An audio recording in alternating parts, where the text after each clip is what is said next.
Ce que Christ a accompli sur la croix par l'Esprit éternel, il l'a accompli au nom de la nature humaine, dont lui, la tête, s'était chargée.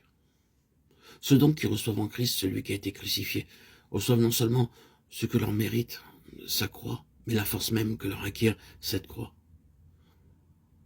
Ils sont unis à Christ qui s'identifie avec eux. Et ils sont appelés à réaliser et maintenir cette identification par leur intelligence et leur volonté.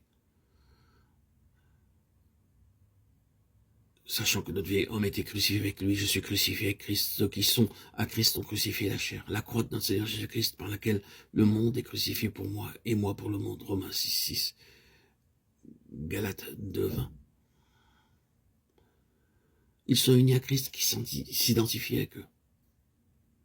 Et ils sont appelés à réaliser et maintenir cette identification par leur intelligence et leur volonté. Ceux qui sont à Jésus-Christ ont reçu le Christ crucifié pour être leur vie. Et par là même, ils ont placé leur chair sur la croix. Leur vie est donc la vie de Christ dans les cieux, qui les fait participer à l'essence même de la personne, du caractère de Christ. Ils ont crucifié la chair avec ses passions et ses convoitises. Comment faut-il comprendre ces mots? Ils ont crucifié la chair.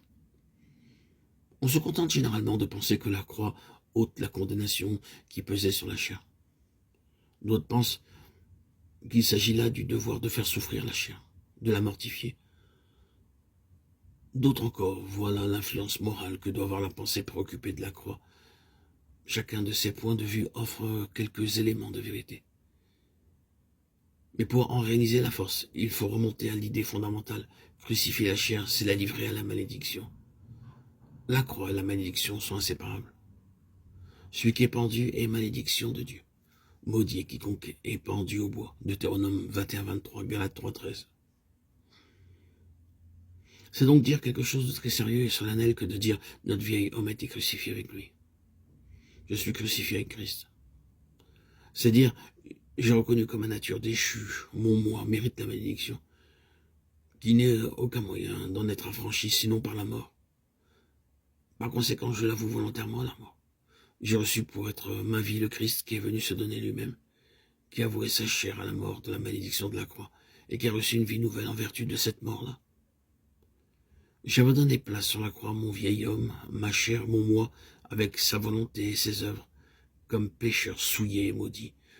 Je le laisse là, cloué à la croix en Christ. Je suis mort à mon vieil homme et délivré de lui. Cependant, il n'est pas encore mort, mais de jour en jour je le maintiendrai là par mon union avec Christ, et je ferai mourir par la vertu du Saint-Esprit chacun de ses membres, et de ses actes aussitôt qu'il chercherait à se relever.